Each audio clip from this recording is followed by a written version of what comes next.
Social మీడియాలో మనోళ్ళు ఎవరు యాక్టివ్గా లేరు.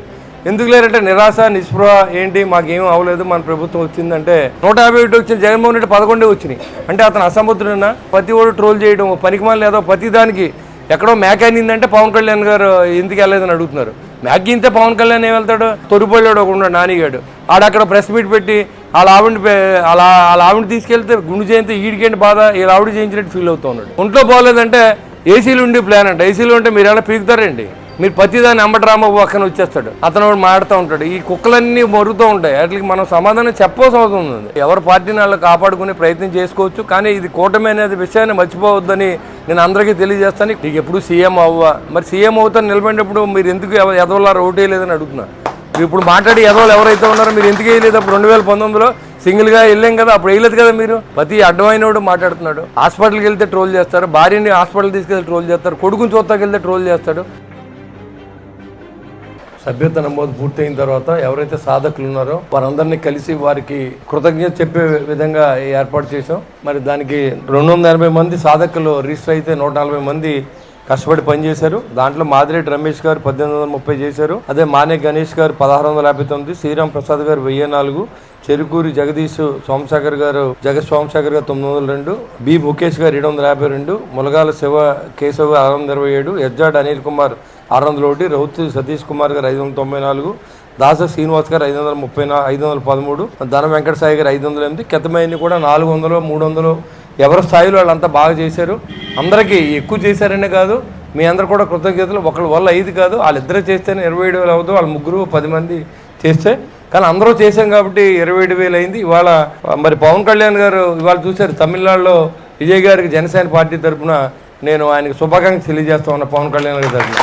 ఎందుకంటే ఒక సినిమా యాక్టర్గా వచ్చి ఆయన ఎక్కడ రూపాయి ఇవ్వకుండా మరి అన్ని సీట్లు సంపాదించారంటే రియల్గా మన పవన్ కళ్యాణ్ గారికి ఎంతమంది అభిమానులు ఉన్నారో అంతమంది అభిమానులు ఆయనకు కూడా ఉన్నారు. మరి అక్కడ ఏంటంటే అక్కడ ప్రజలకి డెఫినెట్గా మంచి వ్యక్తులు రావాలనేది అప్పుడు ఆలోచన చేశారు. అప్పుడు మొన్న 2019లో పెట్టినప్పుడు అంతకుముందు ఓడిపోయినటువంటి జగన్మోహన్ రెడ్డి మీద సింపతితోనో వాళ్ళ నాన్నగారి పేరు చెప్పి రాష్ట్రాన్ని అభివృద్ధి చేసేస్తాడనే ఉద్దేశంతో సింగిల్ సింహం అని చెప్పి వెళ్ళారు. వాళ్ళు సింగిల్గా అనేది విజయ్ గారు కూడా చేయలేకపోతా ఉన్నారు. అక్కడ కూడా కూటమి ప్రభుత్వం ఏర్పడిపోతా ఉందో తెలుసుకుని స్క్రోలింగ్ చేయవలసిన అవసరం ఉంది. జన సైనికులు అందరూ కూడా మీకు తెలియజేస్తా ఉన్నాం, ఇదివరకు ఎలక్షన్ ముందు మనం ఎంత యాక్టివ్గా ఉన్నామో దాన్ని మనం తగ్గించామని చెప్పాలి. ఇప్పుడు చెప్పాలంటే ఎందుకంటే సోషల్ మీడియాలో మనోళ్ళు ఎవరు యాక్టివ్గా లేరు.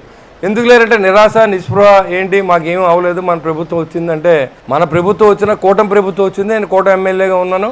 పవన్ కళ్యాణ్ గారు ఎందుకు తగ్గవలసి వచ్చింది? రాష్ట్రాన్ని అభివృద్ధి చేయడం కోసం. మనకు ఎన్ని సీట్లు అంటే అప్పుడు 50 సీట్లని మనం నెగ్గుతాం, ఆ విషయం మనందరికీ తెలుసు. కానీ ఇవాళ బీజేపీని కూడా కలుపుకెళ్ళాలి. బీజేపీ ఉంటేనే రాష్ట్రం డబుల్ ఇంజిన్ సర్కార్లో ముందుకెళ్తామని ఆలోచన చేసి మరి అందరినీ కూడా కలిపే విధంగా ఈరోజు మరి ఆయన చేసిన ప్రయత్నం ఫలించింది. అది గుర్తుపెట్టుకోకుండా చాలామంది వాళ్ళు ఎవడో నెగ్గారు వీళ్ళు ఎవరో నెగ్గలేదు అంటే అలా ఎప్పుడు కంపేర్ చేయకూడదు మనం. మరి అలా అయితే 151 వచ్చిన జగన్మోహన్ రెడ్డి 11 వచ్చినాయి అంటే అతను అసమర్థుడన్నా. గెలుపు ఓటములు వ్యక్తిత్వంగా మనం ఆలోచించవలసిన అవసరం లేదు. ఇవాళ సక్సెస్ఫుల్ రన్నింగ్ ఆంధ్ర రాష్ట్రంలో స్మూత్ రన్నింగ్ జరుగుతూ ఉంది. ఇవాళ విజయ్ గారు కూడా మరి ఆయన ఇచ్చిన అమలు చేయవలసిన అవసరం ఉంది. అవన్నీ మనం చూసినప్పుడు చూద్దాం ఎవరు సక్సెస్ ఎవరు ఇదని. కానీ ప్రతి ఓడు ట్రోల్ చేయడం పనికిమాలి లేదో ప్రతి దానికి ఎక్కడో మ్యాక్ అయిందంటే పవన్ కళ్యాణ్ గారు ఎందుకు వెళ్ళలేదని అడుగుతున్నారు. మ్యాక్ ఇంతే పవన్ కళ్యాణ్ ఏం వెళ్తాడు? ఆయన దేవుడి గుడికి తీసుకెళ్తే అక్కడ మన తొరిపోయాడు ఒక ఉన్నాడు నానిగాడు ఆడక్కడ ప్రెస్ మీట్ పెట్టి వాళ్ళ ఆవిడ తీసుకెళ్తే గుండు చేయంతే ఈడికేంటి బాధ, వీళ్ళ ఆవిడ చేయించినట్టు ఫీల్ అవుతూ ఉన్నాడు. ఇలాంటివి తప్పు కదా ఇవన్నీ. ప్రతిదాన్ని ఆయనకి ఏదో ఒంట్లో బాగోలేదంటే ఏసీలు ఉండి ప్లాన్ అంట. ఏసీలు ఉంటే మీరు ఎలా పీకుతారండి? అదేం కాదు. ఇక్కడ మీరు ప్రతిదీ ట్రోల్ చేస్తే మేము కూడా చేయగలం. మీకు అసలు అర్హత లేదు. ఇక్కడ ఈ రాష్ట్రంలో పోటీ చేస్తారు వైఎస్ఆర్సీపీ పార్టీకి లేదు. మీరు ప్రతిదాన్ని అంబటరామ పక్కన వచ్చేస్తాడు, అతను మాడుతూ ఉంటాడు. ఈ కుక్కలన్నీ మరుగుతూ ఉంటాయి. వాటికి మనం సమాధానం చెప్పవలసిన అవసరం ఉంది. కాబట్టి అదే రీతిలో చెప్పాలని నేను మిమ్మల్ని అందరినీ కూడా కోరుతా ఉన్నాను.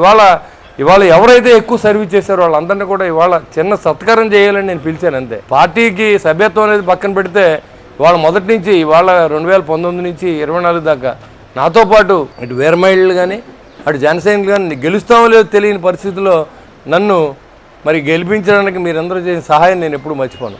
అందుకని నిరంతరం మీకు ఏదోటి చేయాలని తపన పడుతూ ఉంటాం. ఏం చేయడానికి ఇవాళ ప్రభుత్వంలో మనం 40% ఇవాళ షేర్తోనే మనం ఇవాళ పదవులు ఇవ్వాల్సిన అవసరం ఉంది.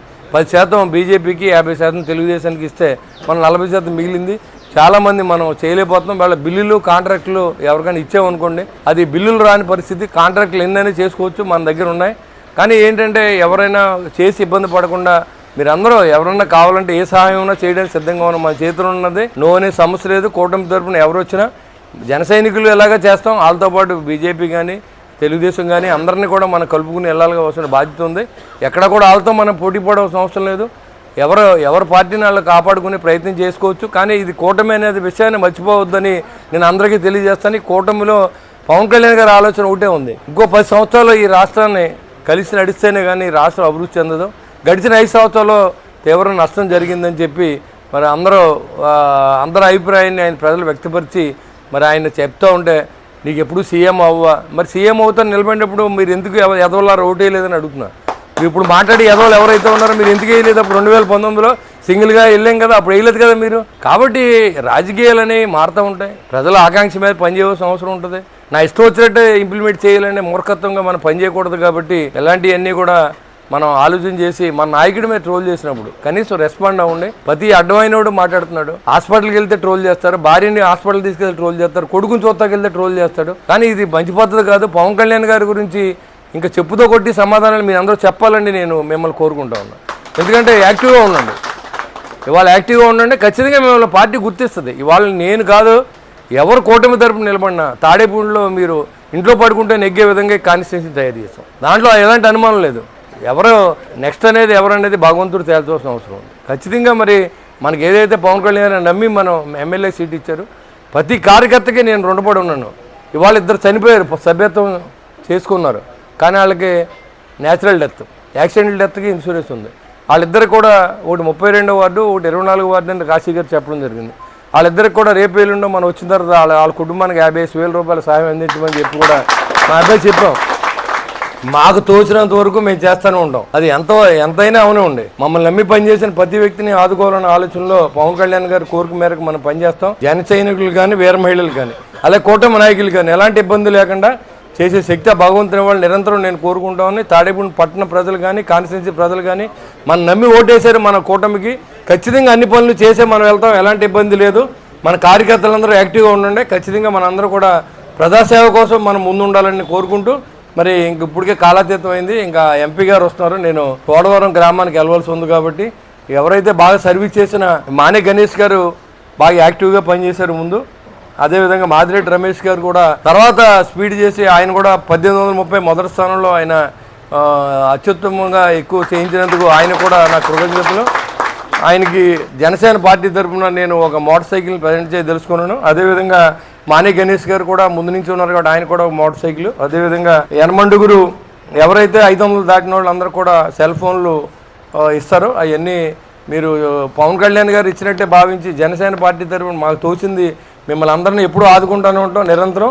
అదేవిధంగా రానోళ్ళు కూడా మీరేమనుకోవద్దు. ఎవరైతే మరి ఇంట్రెస్ట్ పే చేశారో వాళ్ళందరినీ కూడా గౌరవించుకుంటే రేపు పొద్దున్న రాబోయే రోజుల్లో కూడా ఇలాంటి ప్రోత్సాహం అనేది పార్టీ నుంచి ఉంటుందని తెలియజేయడం కోసమే చిన్న ప్రయోగం చేసాం. దానికి సహకరించిన మీ అందరికీ ధన్యవాదాలు తెలియజేసుకుంటూ సెలవు తీసుకుంటాం. జై హింద్, జై పవన్ కళ్యాణ్.